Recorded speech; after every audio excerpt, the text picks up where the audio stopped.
today's training, we're going to be using again this 10-pound mono, and we're just going to be spooling in line. Now again, I'm already dealing with a lot of memory in this line, so I'm going to hold it along the rod while I reel. Alright, and the goal is to just fill the reel up with fishing line, but we don't want it to go over the reel. Alright? And so we're just going to keep reeling, and by this point, this is the easy part. Alright? So now we got a good rhythm going on. We're reeling, putting line on our reel. And again, this reel specifically said that 10-pound test is 175 yards, so I'm going to try to get 175 yards on there. Alright? You can see the reel is slowly filling up with line. Some people take their reels off their poles and do it this way. Me, I just like having everything set up. Alright, and again, it's just preferential to me. Alright? Another thing that I don't like with mono, just like right there, as I'm reeling, all the memory will sometimes twist up and you can get a crazy knot. And the last thing you want to do is to have a knot spooled in your pole, because that you can lose fish, have a bad tangle, have to cut all that out and try again. Alright? So we're just going to keep reeling here. Keep reeling.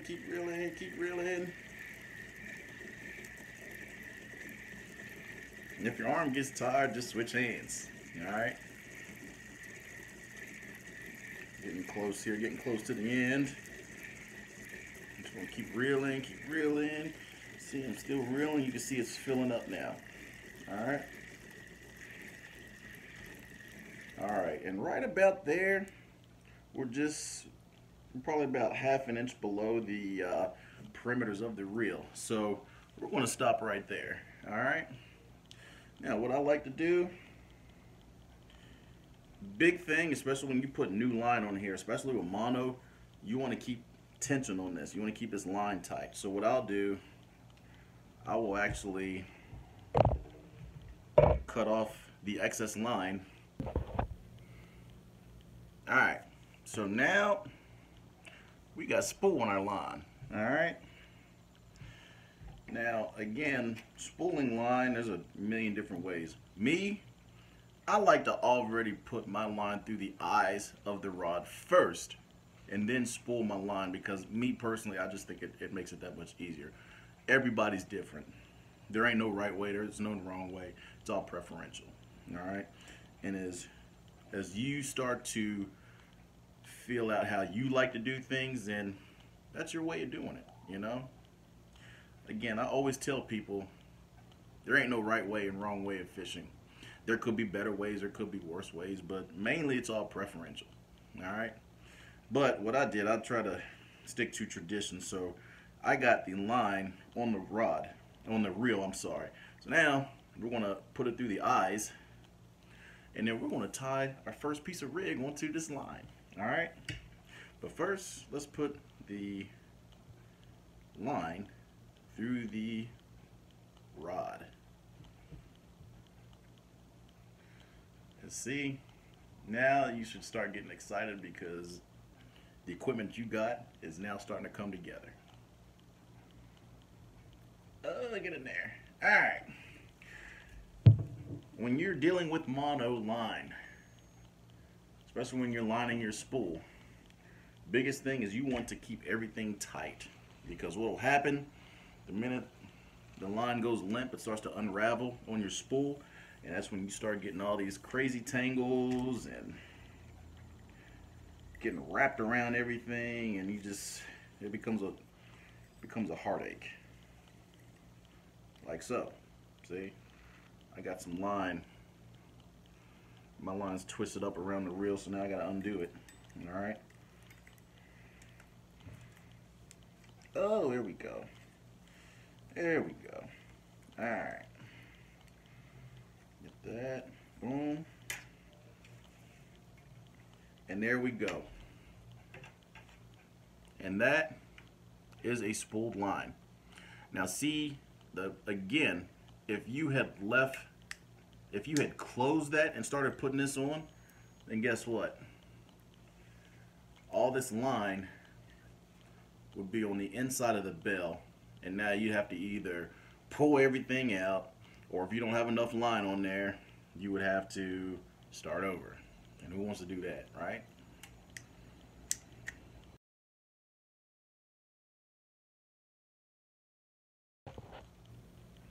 All right, so you've now gotten to this spot. We have our rod and reel, and we have successfully put line on our spool. Again, if you had left the spool closed and just put it on there, you'd be on the inside of the bell, and you wouldn't. It would just be spinning at random and not actually putting line on your reel. All right. When you get to this part, again, it's important to keep tension on the line, because if you let any portion of the line get loose, all of that, especially because we're dealing with mono, will become unraveled. You'll get crazy knots, and if you get enough of them, it could cause heartache. Guess what? Starting out in fishing, you're going to have knots. You're going to get broken off. You're going to lose gear, and you're going to lose more gear, and you're going to have more knots. You're going to have more frays, and it's just going to be a mess. But what separates the fishermen from the great fishermen and women are those who actually take the time to do it right, so that way you don't have those issues down the road. And you get a free lesson from me. All right, you got people out there that charge money to have this stuff. You getting it from me for free. All right. Alrighty. So now we are about to put a first portion of our rig on this line. Now here's what I like to do. Depending on my setup, and I actually change setups quite a bit because of the different rigs I use, we have a swivel. And because we're starting out, we also have a little clip on the end right there as well. Alright? We're going to take the closed end of the swivel, we're going to attach it to our line. And I attach all my swivels to my main line using what's called a Palomar knot. Alright? Here's how you tie a Palomar knot. Take your fishing line. You're going to bend it probably about 6 inches, well, probably about 9 to 11 inches, maybe a foot at the end of your line, to where you have a little loop, just like that. All right? You're going to take this loop and you're going to thread it through the eye of the swivel, just like that. All right? Swivel's hanging there. Now, you're going to take this line that's folded up, this half a loop, and you're going to make a one-handed loop, but you're not going to tighten it down. All right, so you go right like that, overhand loop, just like that. And as you see the end of my half loop, and you have the swivel. Now you're going to take the swivel, you're going to put it through the edge of this loop like that, tighten everything down. Before you know it, bam, you have a Palomar knot, and everything is tied right there. All right, you see that? I now have a swivel attached to my main line. Bam, oversized swivel. All right, take your fishing line, just make one half loop, just like that. You want to take this half loop, go through your swivel, just like that. All right. Oops. And me, because I have bigger hands, I like using more line.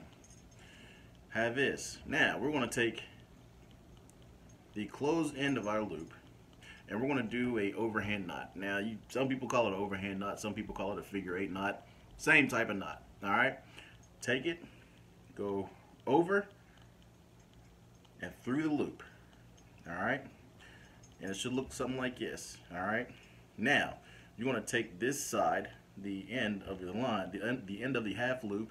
I like to give it a twist. All right. So now I know nothing comes through. Put your swivel through that loop. Tighten everything down. And that right there, that is a Palomar knot. That is how you tie a Palomar knot. Super easy. All right. I taught myself by just looking at a picture, following the guide, and bam, Super quick, super easy. And now we're gonna go into the tools. When you're cutting fishing line, some people try so hard to cut it with a knife to get it perfect. Let me tell you what the best tool is for cutting fishing line. Bam! Good old cheap dollar store, Dollar General, Family Dollar fingernail clippers. Perfect because you can get it. You can cut the line down exactly how you want it. All right. All right. So now we have our swivel tied on with a Palomar knot. You know how to tie a Palomar knot now. And again, there's a million type of different knots out there. I only use a few. I only need to know a few to get done for what I fish for. All right, but Palomar knot's super easy. All right, let me get my props unpalomared.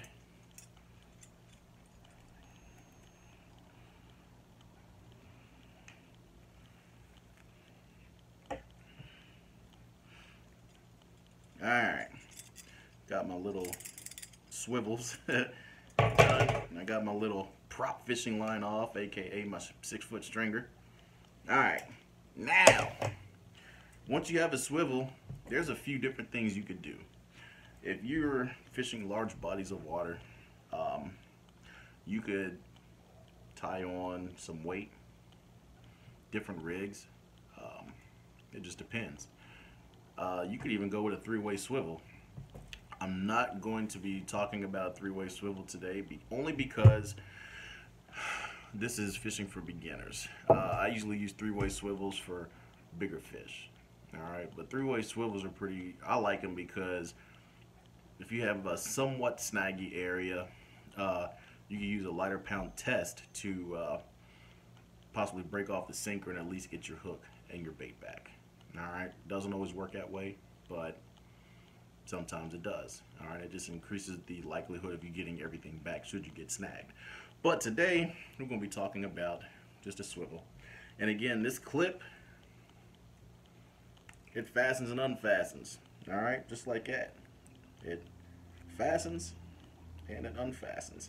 And again, these type of swivels are a couple dollars at Walmart. I don't even think they're that expensive at Dick's. Alright?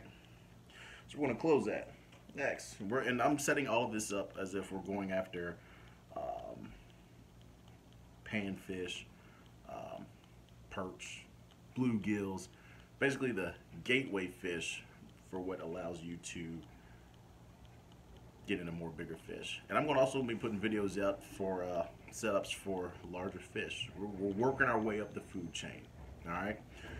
Basic bobber. It floats on the surface, and it also is nice contrasting colors so you could see it when it goes underwater. When it disappears, you might have a fish on. All right. But if you hold the top, of the bobber, little metal clip pops out. You see that? Little metal clip pops out. If you push down on the outside of the bobber, it stays up. All right. So what you could do, you take your bobber, hold the bottom down. We're going to connect that to our swivel. So that little loop right there, connect it to the swivel and let it go. Bam, now our bobber's on. All right. Now we just have to put a leader on the bottom. And you can do this one of two ways. You can buy, I don't think I got any, but you could buy pre-tied leaders, and you can buy pre-tied hooks with leaders already attached, and all you'd have to do, it's a loop with a hook on the end already pre-snelled, which we're going to get to that in a second. You just press down all of this and connect it, and bam, you're ready to go fishing. But me, I think it's cheaper and easier to pre-snell and tie all my rigs myself.